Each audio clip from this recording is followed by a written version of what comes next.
हैं। मेरे साथ में भारतीय जनता पार्टी के वरिष्ठ नेता और प्रदेश के उप प्रधान फॉर्मर मिनिस्टर आदरणीय श्याम शर्मा जी, हमारे सीनियर लीडर स्टेट के जनरल सेक्रेटरी और फॉर्मर मिनिस्टर एमएलए रामगढ़ आदरणीय मनियाल जी, बसोली के हमारे आदरणीय विधायक दर्शन खट्टर जी, बलबीर राम जी और डॉक्टर प्रदीप जी, हम सब लोग अपनी विचारधारा के माध्यम से जो लक्ष्य लोगों की भलाई के लिए, खासकर जम्मू कश्मीर की जनता की भलाई के लिए हमने लिया हुआ है, उस लक्ष्य में एक सीढ़ी, एक कदम जो विधानसभा के माध्यम से लोगों की आवाज, भारतीय जनता पार्टी के 28 विधायक जम्मू कश्मीर की विधानसभा में हैं, उस विषय पर मुख्य रूप से मैं आज प्रकाश डालना चाहूंगा। जम्मू कश्मीर विधानसभा का बजट सेशन 3 मार्च को शुरू हुआ आदरणीय उपराज्यपाल के संबोधन से, और 9 अप्रैल कल बजट सेशन खत्म हुआ। बीच में त्योहारों के लिए कुछ ब्रेक आया, तो कुल मिला के 20-25 दिन का इस सेशन रहा। एक लंबे समय के बाद जम्मू कश्मीर में विधानसभा गठित हुई थी। बीच में उपराज्यपाल महोदय का प्रशासन जम्मू कश्मीर में कार्यरत था। चूंकि लोकप्रिय सरकार बनने के बाद लोगों की अपेक्षाएं, लोगों की आकांक्षाएं, लोगों की उम्मीदें सीधे सीधे जनप्रतिनिधियों पर और विशेषकर सरकार के साथ जुड़ी होती, और जम्मू कश्मीर में वो सरकार है जिन्होंने चुनाव से पहले लोगों के बीच में जाके अपने घोषणा पत्र के माध्यम से कई वादे किए थे। कुछ प्रमुख बिंदु मैं आपके माध्यम से जरूर उन तक पहुंचाना चाहता हूं। उन्होंने कहा था कि जम्मू कश्मीर की सारी जनता को वो 200 यूनिट बिजली फ्री देंगे, सारी जनता को प्रति माह 1 सिलेंडर फ्री देंगे, सारी जनता को 10 किलो अनाज बढ़ाएंगे, मुफ्त देंगे, 1 साल में 1 लाख नौकरियां देंगे, पेंशन बढ़ाएंगे। ऐसी सारी अनेकों योजनाएं, लुभाने वाली योजनाएं कह के उन्होंने सरकार बनाई, और इस 16 अप्रैल को इस सरकार के 6 महीने पूरे हो जाएंगे। इन 6 महीनों में विधानसभा के 2 सेशन हुए, एक बहुत ही शॉर्ट टर्म का था और दूसरा 20-25 दिनों का जो बजट सेशन था, जिसमें इन सारी उम्मीदों को लेके लोग इंतजार कर रहे थे कि शायद पहले 6 महीने में कम से कम 50% वादे पूरे होंगे। लेकिन ऐसा देखने में आया ये सारे वादे खोखले हैं, और जिस नेशनल कॉन्फ्रेंस को हम कहते हैं कि ये केवल झूठ की बुनियाद पे जम्मू कश्मीर की जनता को गुमराह करते हैं, वो उनका झूठ फिर सामने आया। विशेषकर तब जब उन्होंने केवल अंत्योदय अन्न योजना के तहत लोगों को अनाज देने की बात कही। अंत्योदय अन्न योजना के तहत इन्होंने 200 यूनिट फ्री बिजली, और वो बिजली भी वो प्रधानमंत्री सूर्य मित्र योजना के तहत जो आती है, जो योजना केवल 2 साल के लिए है, और मुख्यमंत्री जी ने कहा कि हम 5 साल में बिजली देंगे। भाई योजना ही 2 साल की है, तो 5 साल से आप कहां से लाओ? तो ये धोखा, ये फ्रेब, ये झूठ जनता के साथ इस सरकार ने किया, इस नेशनल कॉन्फ्रेंस पार्टी ने। हद तो तब हुई जब 7, 8, 9 3 दिन 7, 8, 9 अप्रैल को सरकार ने खुद ही सदन नहीं चलने दिया। ये पहली बार जम्मू कश्मीर के इतिहास में, असेंबली के इतिहास में हुआ जब सरकार ने सदन चलने नहीं दिया। आपने देखा होगा भारतीय जनता पार्टी ने पूरे अनुशासन का पालन करते हुए अनुशासित रूप में सदन को सार्थकता से चलाया, और एक रेलेवेंस जिस प्रकार से दिखाना होता है वो दिखाया। जहां जहां पे भी लोगों की समस्याओं की बात थी, भारतीय जनता पार्टी उनको उजागर करना चाहती थी, लेकिन लगातार सदन को भंग करके, सदन को न चलने देना, डिसरप्ट करके नेशनल कॉन्फ्रेंस ने ये स्पष्ट कर दिया कि वो लोगों के मुद्दों पे बात नहीं करना चाहती है। सरकार लोगों की अपेक्षाओं, लोगों की उम्मीदों को पूरा नहीं करना चाहती है। तो इस प्रकार की ये जो घटनाएं हमारे सामने आई, मैं उनका उल्लेख आपके सामने करना चाहूंगा। विशेषकर जो एक प्राइवेट मेंबर एक बिल आया था, रेजोल्यूशन आया था, जिसमें स्टेट हुड पे चर्चा हुई, राज्य के दर्जे पे चर्चा हुई। भारतीय जनता पार्टी भी चाहती थी कि इस पर डिबेट हो, इस पर चर्चा हो, और हम बताएं कि जो नेशनल कॉन्फ्रेंस, जो सरकार इस वक्त राज्य चाहती है, उसकी करतूत क्या रही है जब उनके पास पुलिस रही है, जब उनके पास पूरा राज्य रहा है। किस प्रकार से लोगों की यहाँ पे मुझे लगता है कहने में इसमें कोई परहेज नहीं है, लोगों को किस प्रकार से सताया गया। आपने देखा होगा अनेकों ऐसे यहाँ पे मैसेकर्स हुए, अनेकों यहाँ पे टारगेट किलिंग्स हुई, तब हुई जब यहाँ पे नेशनल कॉन्फ्रेंस की सरकार। आज भारतीय जनता पार्टी की सरकार, केंद्र का गृह मंत्रालय जो कानून व्यवस्था जम्मू कश्मीर में देखता है, आज हम दावे के साथ कह सकते हैं कि जम्मू कश्मीर में शांति आ चुकी है। आज आतंकवाद डिक्लाइन हो चुका है, आज अलगाववाद ध्वस्त हो चुका है, आज पत्थरबाजी खत्म हो चुकी है। इसलिए अभी भी अगर यदि कोई जड़ें बाकी हैं इस अलगाववाद और आतंकवाद की, हम ये चाहते हैं इसको पूरा जड़ से उखाड़ फेंकने के बाद यहाँ पे राज्य का दर्जा है। लेकिन हम किसी भी कीमत पर नेशनल कॉन्फ्रेंस के उस राज्य के दर्जे के साथ नहीं है जिस राज्य के दर्जे में नेशनल कॉन्फ्रेंस का एक सीनियर लीडर विधानसभा में कहता है कि पाकिस्तान के साथ बात करो, जिस राज्य के दर्जे में विधानसभा में नारे तकबीर अल्लाह अकबर के नारे लगे। ये कोई जामा मस्जिद नहीं है जहां पे आप नारे तकबीर अल्लाह अकबर कहोगे, जहां आप नारे रिसाला कहोगे। ये विधानसभा है, यहाँ पे लोगों के इश्यूज को डिस्कस किया जाता है, यहाँ पे लोगों की समस्याओं का समाधान निकाला जाता है, जनप्रतिनिधियों से जो उम्मीदें लोगों की होती हैं वो पूरी की जाती है। लेकिन नेशनल कॉन्फ्रेंस इस प्रकार का राज्य चाहती है जहां पे नारे तकबीर अल्लाह अकबर इस लेजिस्लेटिव असेंबली में नारे लगे। मैं स्पष्ट कर देना चाहता हूं, 1989 में जब कश्मीरी पंडितों का एक्सोडस हुआ था, उस वक्त भी इन्हीं नारों का सहारा लिया था नेशनल कॉन्फ्रेंस ने। आज जिस प्रकार से लेजिस्लेटिव असेंबली में एक जहाज की एक संकेत देते हैं, इसको हम कभी भी एक्सेप्ट नहीं करेंगे। और जम्मू कश्मीर की राष्ट्रभक्त जनता कभी भी ऐसे राज्य के दर्जे को एक्सेप्ट नहीं करेगी जिस राज्य के दर्जे में असेंबली में नारे तकबीर अल्लाह अकबर हो, जिस राज्य के दर्जे में पाकिस्तान से बातचीत हो, जिस राज्य के दर्जे में रेडिकलाइजेशन हो। किसी भी कीमत पर जम्मू कश्मीर में राष्ट्रभक्त जनता ऐसे स्टेटहुड को एक्सेप्ट नहीं करेगी। हम वो स्टेटहुड चाहते हैं जिसमें शांति। आज पूरे जम्मू कश्मीर में आज टूरिस्ट, आम जितना भी टूरिस्ट है, किसी भी क्षेत्र में, किसी भी जिले में बड़े आसानी से घूम सकता है, एक आम आदमी घूम सकता है। आज जम्मू कश्मीर में किसी भी जगह पे कोई हुर्रियत का कैलेंडर नहीं चलता, कोई हड़ताल नहीं चलती। बड़ा अजीब लगता है जब नेशनल कॉन्फ्रेंस एमएलए नहीं, मसरत आलम जैसे जिस प्रकार से अलगाववादी यहाँ के वो लफंगे थे, उनके उस नैरेटिव को जिंदा करना चाहते हैं। हम वो राज्य का दर्जा चाहते हैं जहाँ पे आम जम्मू कश्मीर का नागरिक सुरक्षित हो, जहाँ पे आम जम्मू कश्मीर का नागरिक शांतिमय जीवन जिए। ऐसे राज्य की कल्पना भारतीय जनता पार्टी करती है और भारतीय जनता पार्टी की सरकार वो कमिटमेंट भी करती है। सबसे बड़े सर्वोच्च स्थान संसद में सबसे बड़े नेता ने कमिटमेंट की है, प्रतिबद्धता दोहराई है कि हम राज्य का दर्जा देंगे, लेकिन शांतिपूर्ण राज्य का दर्जा देंगे। आज हमें जो विरोध है इस सरकार से, हम चाहते थे जम्मू कश्मीर में डेली वेजेस पे चर्चा, जो डेली वेजर्स सड़कों पे, जिन डेली वेजर्स में बड़ी आशा की थी सरकार बनने के बाद, क्योंकि राष्ट्रपति शासन में ये चीजें हो सकता है स्किप हो जाती, ये राष्ट्रपति शासन था, लेकिन लोकप्रिय सरकार, पॉपुलर गवर्नमेंट इसको स्किप करे, कोई प्रावधान न बजट में लाए और उन लोगों के साथ, जिन लोगों के साथ इन्होंने वादे किए थे, तो डेली वेजर्स के साथ इन्होंने कोई चर्चा नहीं की। डेली वेजर्स के मुद्दे को कोई इन्होंने चर्चा के लिए हमने जो एडजर्नमेंट लाया था उसको एक्सेप्ट नहीं किया। हम चाहते थे जम्मू कश्मीर में अनएम्प्लॉयमेंट पे डिस्कशन हो, इन्होंने होने नहीं दिया। तो बड़ी बदकिस्मती से हमें आज इस प्रेस कॉन्फ्रेंस के माध्यम से कहना पड़ रहा है कि भारतीय जनता पार्टी एक अनुशासित पार्टी है। हमारे विधायकों ने अनुशासन का पालन किया और जिस प्रकार से सरकार ने अपनी नालायकी और जिसे कहेंगे कि हम एक इंतहा, एक एक्सट्रीम पे जाके जिस प्रकार से एक रेडिकल लोगों की तरह उन्होंने वहां पे बिहेव किया, वो स्पष्ट जाहिर करता है कि उनको लोगों की चिंता नहीं है, जम्मू कश्मीर की चिंता नहीं है। वो दोबारा से धर्म के नाम पे विभाजन करना चाहते हैं जम्मू कश्मीर को, जिसका हमें बहुत अफसोस है।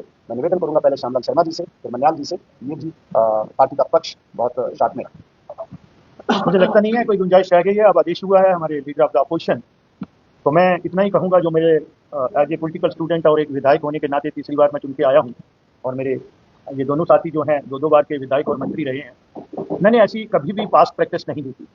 एक रॉन्ग प्रेसिडेंस जो है वो नेशनल कॉन्फ्रेंस की हमेशा रही है। अगर 1931 से लेके देखेंगे और 1947 के बाद जब यहाँ पे पहले प्राइम मिनिस्टर आए, फिर आज चीफ मिनिस्टर हैं, उन्होंने उसी तनख्वाह में काम किया। लेकिन मैं हाउस की बात करूंगा, नॉन इशू को इशू बना के, और ये हमेशा पॉलिटिक्स, इशू बेस्ड पॉलिटिक्स करते हैं और यहाँ के लोगों को इमोशनल ब्लैकमेल करते हैं, लेकिन लोग इसके लिए बड़े सचेत हैं। तो जो हाउस में जिस तरह से एक सत्ता पक्ष को वहाँ के जो कार्य प्रणाली है उस पर काम करना चाहिए था, तो मुझे इस किस्म का इतिहास में कहीं भी मिसाल नहीं मिलती है। और जिस तरह से मैं ये भी कहूँगा बड़े बासूक के साथ, जिस तरह से चेयर ने भी हाउस को इन ऑर्डर रखना था, मुझे लगता है कि कहीं ना कहीं वो एक फिक्स्ड मैच था नेशनल कॉन्फ्रेंस की सरकार को सेफ पैसेज देने के लिए, क्योंकि 6 महीने से ज़्यादा उनको होने जा रहे हैं या होने वाले हैं, और उनकी कमिटमेंट थी कि हम 32,000 जो सेंक्शन वेकेंट पोस्ट है उसको फिल करेंगे, 1 लाख नई पोस्ट क्रिएट करेंगे। और ऑनरेबल हमारे आलोपी साहब ने बता दिया है, राशन की बात हो, पेंशन की बात हो, और वो उन्होंने कहीं ना कहीं आईवाश राशन का किया है। वो किनका किया है वो आप हमसे ज़्यादा जानते हैं, और कितनी फैमिलीज हैं। तो मैं ये कहूँगा कि ये एक बड़ा जो ये दायरा है हमारा, सबसे बड़ा डेमोक्रेसी का मंदिर है हमारी जम्मू कश्मीर रियासत में। लेकिन जिस तरह से ट्रेजरी बेंचेस ने और खुसूसन तौर पर सरकार ने एक नॉन इशू को इशू बना के, और लीडर ऑफ द हाउस, ये पहली बार ऐसी प्रेसिडेंट्स है कि जब समापन हुआ, हाउस साइंड आई हुआ, तो leader of the house last के 3 दिन में वहां नहीं था, क्योंकि उनकी तरफ से ये सारी चीजें जो है, और कहीं ना कहीं चेयर से भी अंडरस्टैंडिंग से उन्होंने ये बात कही। और लास्ट जो 3 दिन का बिजनेस था, जिस तरह से आदरणीय सुनील जी ने कहा है, उसमें प्राइवेट मेंबर बिल और रेजुलेशन थे। और ये पहली बार हुआ है कि ये जो डेली वेजर, डेलीडेटेड और कंसोलिडेट और अडाक का है, ये प्राइवेट मेंबर का बिल था। और हम चाहते थे, क्योंकि हमने डे 1 ये कहा था कि भारतीय जनता पार्टी एक अनुशासित पार्टी है, हम डिसिप्लिन सोल्जर हैं, चाहे हम विधायक हैं हाउस में भी और हाउस के बाहर भी, हम कंस्ट्रक्टिव अपोजिशन करेंगे। मुझे लगता है वो कहीं ना कहीं जम्मू कश्मीर के लोगों का जो हम पे भरोसा था इस असेंबली पे, उसके मर्यादा को नेशनल कॉन्फ्रेंस की सरकार ने, और कहीं ना कहीं मैं फिर कहूंगा बड़े बसूख के साथ कि चेयर ने भी उनका साथ दिया है। मुझे इतना ही कहना है, आपका धन्यवाद। बड़े विस्तार से हमारे आदरणीय सुनील शर्मा जी ने जो हमारे अपोजिशन है उन्होंने बात की है असेंबली के सचिव को लेकर। आदरणीय राम जी ने भी अपनी बात रखी है। मैं छोटी सी बात रख के रखता हूँ आपके सामने इसी उसी बात को आगे बढ़ाते हुए कि जितना भी बड़ा ही जो सेशन जो पूरा रहा है उससे हमें कुछ उम्मीदें थी, लेकिन कहीं ना कहीं सरकार उन उम्मीदों पर नहीं खड़ा उतरी। और अगर मैं बात करूँ दलितों की, पिछड़ों की, पिछड़े वर्ग की, तो पहले दिन जिस दिन ऑनरेबल एलजी का एड्रेस था, वो एड्रेस जो होता है वो सरकार की तरफ से बनाकर एलजी साहब को दिया जाता है, वो पढ़ते हैं एलजी साहब के एड्रेस में, और उसके बाद लीडर ऑफ द हाउस अपने चीफ के एड्रेस में, दोनों के एड्रेस में कहीं भी शेड्यूल कास्ट वर्ग का, अनुसूचित जाति वर्ग का ना तो नाम आया, ना उनके बारे में बात की गई। और आप देखेंगे बजट के अंदर जितने भी प्रावधान थे उसमें एससी एसटी में मात्र एसटी की बात की गई, लेकिन शेड्यूल कास्ट की कहीं कोई बात नहीं की गई, उनके वेलफेयर स्कीम की बात नहीं की गई, उनके लिए फंडिंग की बात नहीं की गई। इसी तरह एक बहुत बड़ा मुद्दा है यहाँ पर जो रिजर्वेशन प्रमोशन, उसको आज सुप्रीम कोर्ट ने यूपी को दिया है, सरकार से कहा है कि नो इट्स योर प्रेरोगेटिव, आप एक क्वांटिफाइबल डाटा लेके देखिए, अगर एजुकेट रिप्रेजेंटेशन नहीं है तो ये जो रिजर्वेशन प्रमोशन जो यहाँ लागू कर सकती है। लेकिन बड़ा अफसोस होता है कि लगभग 10 एमएलए ने ये सवाल जो है सरकार से किया था, लेकिन एक भी जवाब जो है वो पूरे तरीके से नहीं आया, सेटिस्फैक्टरी रिस्पॉन्स वहाँ से नहीं आया। जो बातें प्रीति ने कही, शाम ने कही, मैं उसमें ही ये आगे कर रहा हूँ, मैं दोहराऊंगा नहीं बाकी बातें, लेकिन कुल मिलाकर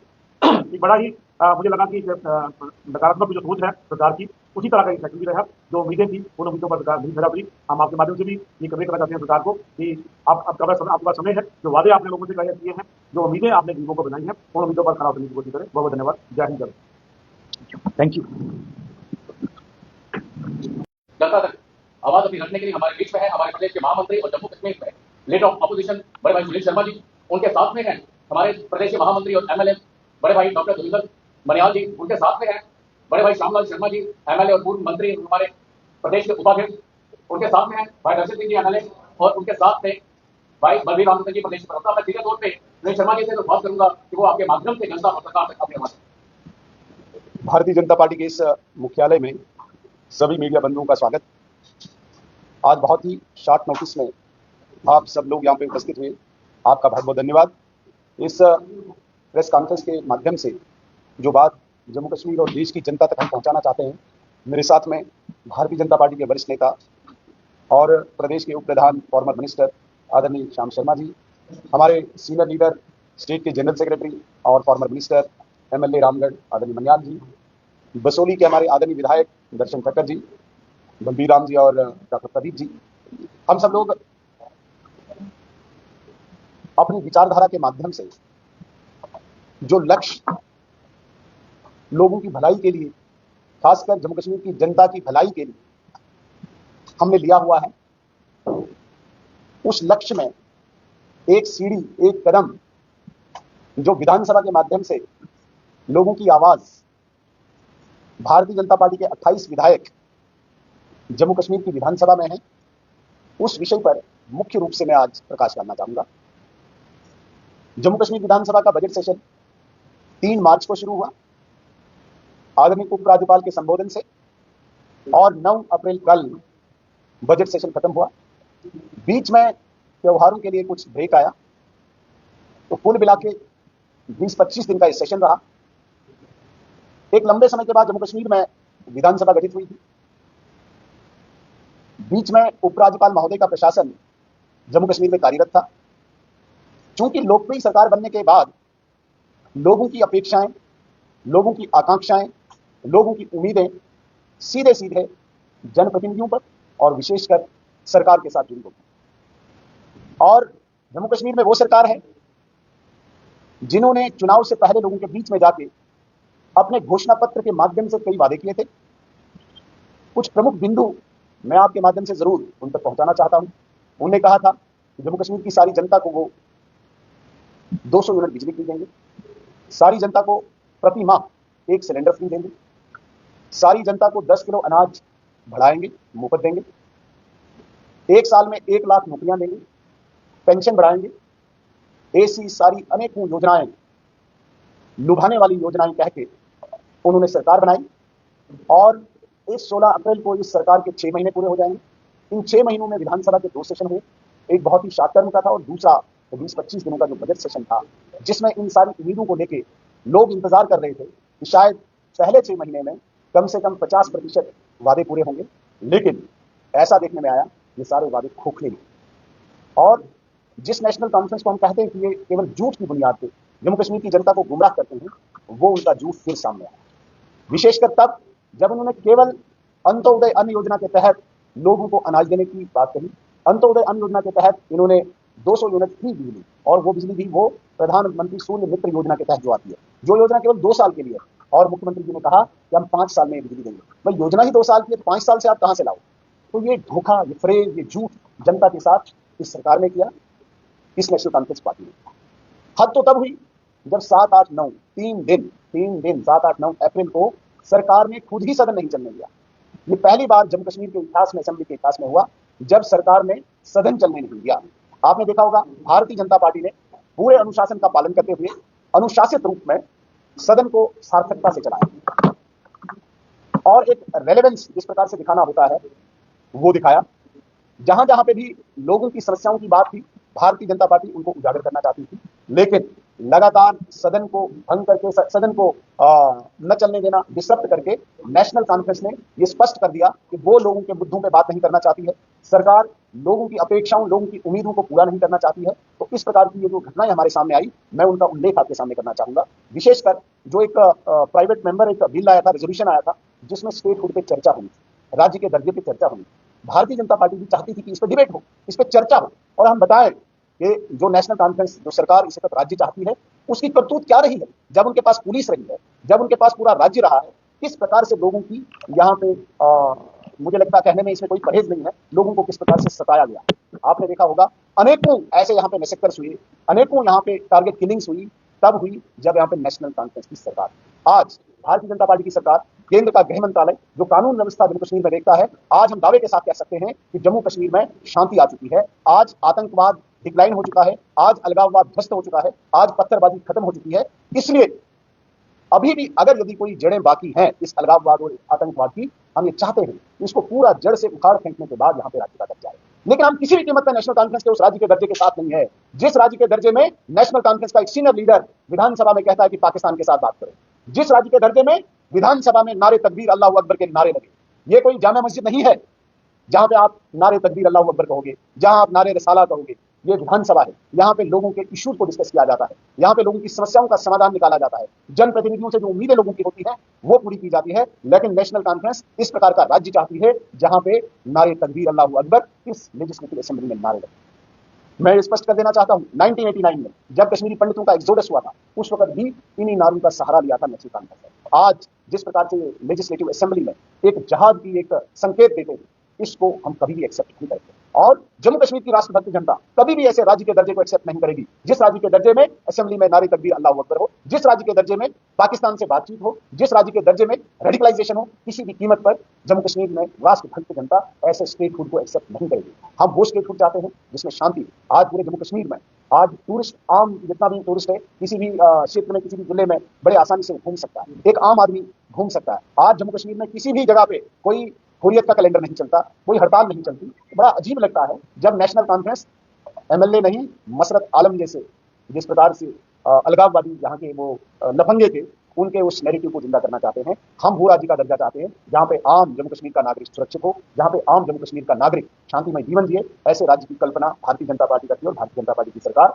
वो कमिटमेंट भी करती है। सबसे बड़े सर्वोच्च स्थान संसद में सबसे बड़े नेता ने कमिटमेंट की है, प्रतिबद्धता दोहराई है कि हम राज्य का दर्जा देंगे, लेकिन शांतिपूर्ण राज्य का दर्जा देंगे। आज हमें जो विरोध है इस सरकार से, हम चाहते थे जम्मू कश्मीर में डेली वेजेस पर चर्चा, जो डेली वेजर्स सड़कों पे, जिन डेली वेजर्स में बड़ी आशा की थी सरकार बनने के बाद, क्योंकि राष्ट्रपति शासन में ये चीजें हो सकता है स्किप हो जाती, ये राष्ट्रपति शासन था। लेकिन लोकप्रिय सरकार, पॉपुलर गवर्नमेंट इसको स्किप करे, कोई प्रावधान बजट में लाए और उन लोगों के साथ, जिन लोगों के साथ इन्होंने वादे किए थे, तो डेली वेजर्स के साथ इन्होंने कोई चर्चा नहीं की। डेली वेजर्स के मुद्दे को कोई इन्होंने चर्चा के लिए हमने जो एडजर्नमेंट लाया था उसको एक्सेप्ट नहीं किया। हम चाहते थे जम्मू कश्मीर में अनएम्प्लॉयमेंट पे डिस्कशन हो, इन्होंने होने नहीं दिया। तो बड़ी बदकिस्मती से हमें आज इस प्रेस कॉन्फ्रेंस के माध्यम से कहना पड़ रहा है कि भारतीय जनता पार्टी एक अनुशासित पार्टी है। हमारे विधायकों ने अनुशासन का पालन किया और जिस प्रकार से सरकार ने अपनी नालायकी और जिसे कहेंगे कि हम एक इंतहा, एक एक्सट्रीम पे जाके जिस प्रकार से एक रेडिकल लोगों की तरह उन्होंने वहां पे बिहेव किया, वो स्पष्ट जाहिर करता है कि उनको लोगों की चिंता नहीं है, जम्मू कश्मीर की चिंता नहीं है। वो दोबारा से धर्म के नाम पे विभाजन करना चाहते हैं जम्मू कश्मीर को। इसका हमें बहुत अफसोस है। मैं निवेदन करूंगा पहले श्यामलाल शर्मा जी से, फिर मनियाल जी से, ये जी पार्टी का पक्ष बहुत शार्ट में रखें। मुझे लगता नहीं है कोई गुंजाइश रह गई है। अब आदेश हुआ है हमारे लीडर ऑफ द अपोजिशन, तो मैं इतना ही कहूँगा जो मेरे एज ए पॉलिटिकल स्टूडेंट और एक विधायक होने के नाते तीसरी बार मैं चुन के आया हूँ, और मेरे ये दोनों साथी जो हैं, दो बार के विधायक और मंत्री रहे हैं, मैंने ऐसी कभी भी पास्ट प्रैक्टिस नहीं देखी। एक रॉन्ग प्रेसिडेंस जो है वो नेशनल कॉन्फ्रेंस की हमेशा रही है, अगर 1931 से लेके देखेंगे, और 1947 के बाद जब यहाँ पे पहले प्राइम मिनिस्टर आए, फिर आज चीफ मिनिस्टर हैं, उन्होंने उसी तनख्वाह में काम किया। लेकिन मैं हाउस की बात करूंगा, नॉन इशू को इशू बना के, और ये हमेशा पॉलिटिक्स, इशू बेस्ड पॉलिटिक्स करते हैं और यहाँ के लोगों को इमोशनल ब्लैकमेल करते हैं, लेकिन लोग इसके लिए बड़े सचेत हैं।